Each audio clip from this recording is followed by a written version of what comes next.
Welcome to Mindful Conversations, the podcast where we explore the ideas that shape our lives. Today, we're taking a journey inward, discussing the core elements of a fulfilling life, our passions, our relationship with technology, our dreams of travel, and our goals for the future. I'm your host, and joining me today is our guest for this reflective discussion. Welcome. Thank you for having me. I'm looking forward to it. Part 1. Hobbies and passions. Let's start with something that truly brings us joy. In a world so focused on careers and productivity, we often forget the importance of our hobbies. What role do you believe passions and hobbies play in a well-rounded modern life? It appears to be an absolutely essential role, perhaps more so now than ever. Hobbies are our personal space for exploration without the pressure of performance. They're not about key performance indicators or promotions. They're about curiosity, play, and self-expression. It's in these activities, whether it's painting, hiking, gaming, or even coding a personal project, that we connect with a part of ourselves that exists outside of our professional identity. It's a powerful antidote to burnout. An antidote to burnout. I like that. It suggests it's a form of active recovery. For listeners who feel they've lost touch with their hobbies or don't even know where to begin, what seems to be the best first step to finding a passion? I think it begins with giving yourself permission to be a beginner and to not be good at something. The pressure to excel can be paralyzing. A great starting point is to look backward before you look forward. What did you love to do as a child before you worried about being productive? Did you draw? Did you build things with Legos? Often the seeds of our adult passions are found in our childhood joys. Another approach is to follow your curiosity. If you find yourself watching hours of videos on woodworking or cooking, maybe it's time to buy a simple tool or try a new recipe. The first step isn't to commit, it's just to try. That's a very accessible approach. So let's say someone rediscovers a passion. For instance, something like fitness or video editing, which are both quite popular. How does dedicating consistent time to that hobby influence other areas of their life, such as their work or their relationships? The influence is quite profound and often underestimated. It appears to be a ripple effect. For example, the discipline and resilience you build in the gym, pushing through one more set, directly translates into the mental fortitude needed to tackle a difficult project at work. With something creative like video editing, you're training your brain in storytelling, attention to detail, and problem solving. Those skills are invaluable everywhere. Furthermore, having a fulfilling hobby makes you a more interesting and energized person, which naturally enriches your relationships. You have more to share, you're less dependent on others for happiness, and you bring that positive energy into your interactions. Part 2. Technology and daily life. You bring up a great point about how many modern hobbies are connected to technology. This brings us to our next topic. We see a noticeable shift in how technology is integrated into every facet of our lives. What's your perspective on how technology has reshaped our daily routines and personal interests? It's arguably the most significant social and behavioral shift of our time. It appears to be a combination of incredible empowerment and significant challenges. On one hand, technology has democratized access. You can learn almost any skill for free on YouTube, connect with communities of fellow hobbyists worldwide, and use powerful software on your laptop that once required a professional studio. It has lowered the barrier to entry for so many passions. That's the empowering side. But what about the challenges? Where do you see the negative impact of this deep integration? The primary challenge is the subtle shift from being an active creator to a passive consumer. The algorithms are designed for engagement, which often means endless scrolling rather than deep, focused work. It's much easier to watch 100 videos of people hiking than it is to go on a hike yourself. The second challenge is the culture of comparison. When you're constantly exposed to the best creations of others online, It can be intimidating and lead to feelings of inadequacy, which stifles your own creative impulse. The key is to consciously use technology as a tool, not as a default mode of being. Using technology as a deliberate tool is a powerful mindset. With that in mind, what is one specific piece of technology you feel has had a genuinely positive and profound impact on your personal daily life? It might sound simple, but for me, it's the calendar and reminder apps on my phone. It's a very basic piece of organizational technology, but its impact is immense. By offloading all of my scheduling and to-do items from my brain onto a reliable system, it frees up an incredible amount of mental space. I no longer have that low-level anxiety of trying to remember everything. This mental clarity allows me to be more present in my hobbies, conversations, and work. It's a tool that reduces cognitive load, and in today's world, that is invaluable. Part 3. Travel and dream destinations. I completely agree. Freeing up mental space is crucial. For many, the ultimate way to do that is to travel, to physically remove themselves from their daily routines. What role does travel seem to play in the broader quest for personal growth and a fulfilling life?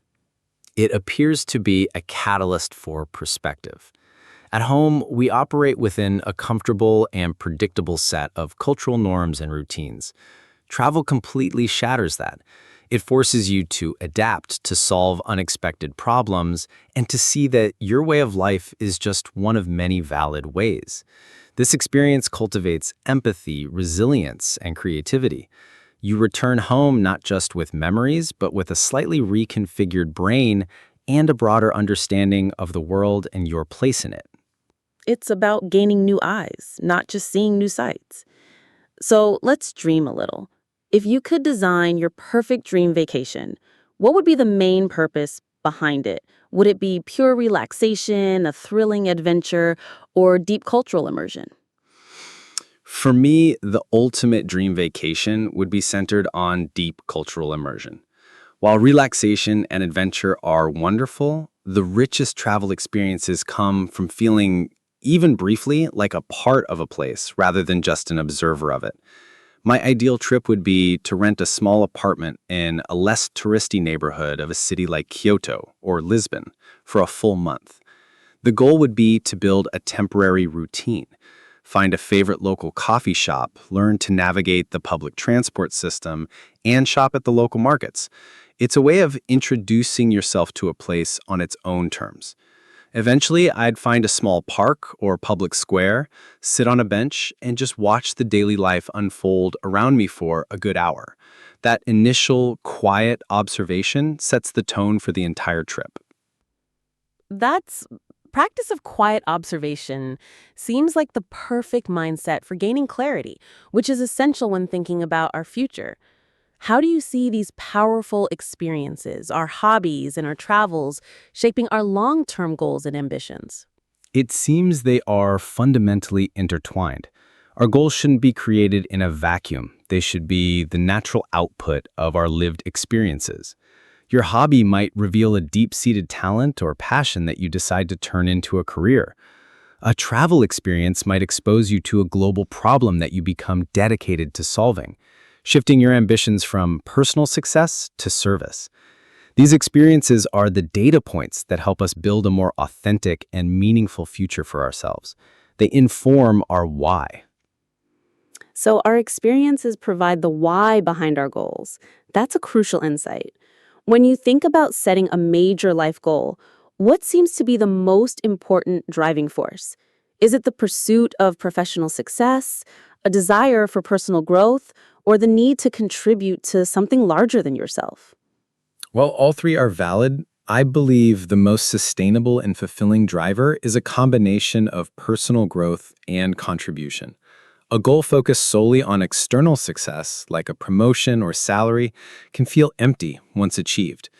A goal focused solely on personal growth can sometimes become self-indulgent. But when you aim to grow in order to contribute, you create a powerful self-reinforcing cycle. The ambition becomes, I want to become a better writer so I can share ideas that help people.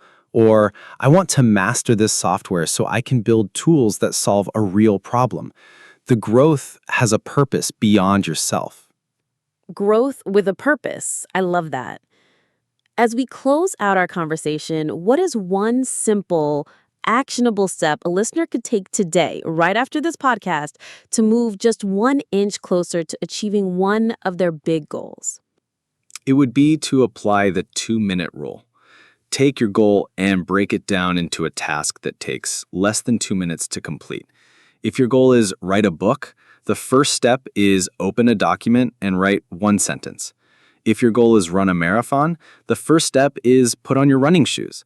The point isn't the output. It's about building the identity of a person who shows up. We explored the passions, technology, travel, and goals that shape our lives. Today, we're diving even deeper, discussing the foundations of our inner experience, success and failure, human connection, mental well-being, and the enduring power of stories. I'm your host, and our guest is back for another reflective conversation. Welcome back. Thank you. It's great to be back to continue the exploration. Topic 5: Success and Failure. Let's start with two words that define so much of our journey: success and failure. We're seeing a noticeable shift in how society, especially the younger generations, define success. What seems to be driving this change? It appears to be a combination of factors, including a greater awareness of mental health and a growing disillusionment with traditional markers of success. For decades, success was measured externally: the job title, the salary, the size of the house. Now there's a movement toward an internal definition. Success is becoming synonymous with well-being, personal fulfillment, flexibility, and the positive impact one has on others. The question is shifting from "what do I have" to "how do I live and feel?" That's a powerful distinction. In this new definition of success, what role does failure play? Historically, it was seen as the direct opposite of success. Does that view still hold up? Absolutely not. In fact, this is perhaps the biggest mindset shift. Failure is no longer the opposite of success. It's an integral and necessary part of the process to achieve it. Every failure is actually a data point. It's valuable feedback that tells you what doesn't work, forcing you to innovate and approach the problem differently. Embracing failure is what allows for resilience and growth. A person who has never failed has likely never risked enough to achieve something truly significant. So, our relationship with failure needs a rewrite. Instead of fearing it, we should see it as a teacher. In a practical sense, how can someone cultivate a healthier relationship with failure in their daily life? One practical method is to normalize failure on a small scale. Try something new every week with the expectation that you won't be good at it. It could be cooking a complex recipe, attempting a new exercise, or learning the first few chords of a song. By experiencing small, controlled failures, you desensitize your ego to the fear of not being perfect. Another tactic is to reframe the language. Instead of saying, "I failed," try saying, "I learned that this approach doesn't work," or "this was a learning experience." The story we tell ourselves about our setbacks determines their emotional impact. Speaking of well-being and fulfillment, that leads us directly to our next topic. In an increasingly digital world, how important are genuine human connections to this new definition of success? They are the foundation. I believe we're witnessing a paradox. We are more digitally connected than ever, yet many people report feeling lonelier. This is because there's a fundamental difference between connectivity and connection. Connectivity is the bandwidth of our network, how many followers, friends, or contacts we have. Connection is the depth of those relationships. It's the feeling of being seen, heard, and valued for who you are. True fulfillment rarely comes from a screen. It comes from shared experiences and mutual vulnerability. That distinction between connectivity and connection is crucial. How can we cultivate more true connections in an era dominated by superficial connectivity? What are the practical steps? The first step is intentionality. Instead of passively scrolling through social media, use technology to organize real-life meetups. Use the group chat to schedule a coffee, not just to send memes. The second step is presence. When you are with someone, be truly present. Put the phone away. Practice active listening, where you listen to understand, not just to reply. Ask open-ended questions that go beyond, "How was your day?" Ask, "What excited you today?" Or "What's been on your mind lately?" Those are great tips. They move the interaction from transactional to relational. What about quality versus quantity? Is it better to have a small circle of close friends than a large network of acquaintances? Research and anecdotal experience strongly suggests that depth trumps breadth.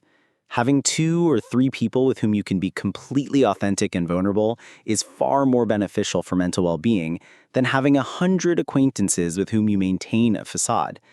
The energy we spend maintaining many shallow relationships can actually drain us. Investing that same energy into nurturing a few deep bonds yields an exponential return in terms of emotional support and happiness. Nurturing those deep bonds is undoubtedly a pillar for mental health. But even with a strong support system, modern life is inherently stressful. What seem to be the most effective and practical strategies for managing stress and taking care of our mental well-being day to day? One of the most powerful strategies is the practice of mindfulness. And that doesn't necessarily mean meditating for an hour. It's about creating pockets of awareness throughout your day. For example, while drinking your morning coffee, instead of checking emails, just focus on the coffee, the taste, the warmth, the smell. This anchors you in the present moment and interrupts the cycle of anxious rumination about the past or future. Another crucial tactic is setting firm boundaries, especially between work and personal life. Define a time to stop checking emails and notifications and honor it as you would any other appointment. I like the idea of pockets of awareness. For someone who finds the idea of meditation intimidating, what would be a 1-minute mindfulness exercise anyone could do right now? A very simple and effective exercise is the grounding through the senses technique. Wherever you are, just pause for a moment and silently identify 5 things you can see, 4 things you can physically feel, the chair beneath you, your feet on the floor, 3 things you can hear, 2 things you can smell, and 1 thing you can taste. This exercise forces your brain out of autopilot and connects it directly with your present environment. It takes less than a minute and can dramatically reduce the feeling of being overwhelmed. Topic 8. The power of narrative and stories. Anchoring yourself in the present is a way of taking control of our immediate experience. This leads me to our final topic, the power of stories. How do the narratives we consume in books, movies, and more importantly, the ones we tell ourselves, shape our reality and our well-being? They don't just shape our reality. In many ways, they are our reality. The human brain is a storytelling machine. We don't process the world as raw data, we process it through narratives. The story you tell yourself about an event, for example, getting laid off, defines your experience. Was it a humiliating failure, or was it the necessary catalyst for a career change? The event is the same, but the narrative determines the emotional and behavioral outcome. Stories are the operating system of the mind. If stories are our operating system, that implies we can update it. How can we become more conscious and intentional authors of our own life stories, especially when dealing with adversity? The first step is awareness. Start noticing the stories you tell yourself. Do you cast yourself as the victim, the hero, or the bystander in your own life? Once you recognize the narrative, you can begin to challenge it. Ask yourself, is there another way to see the situation?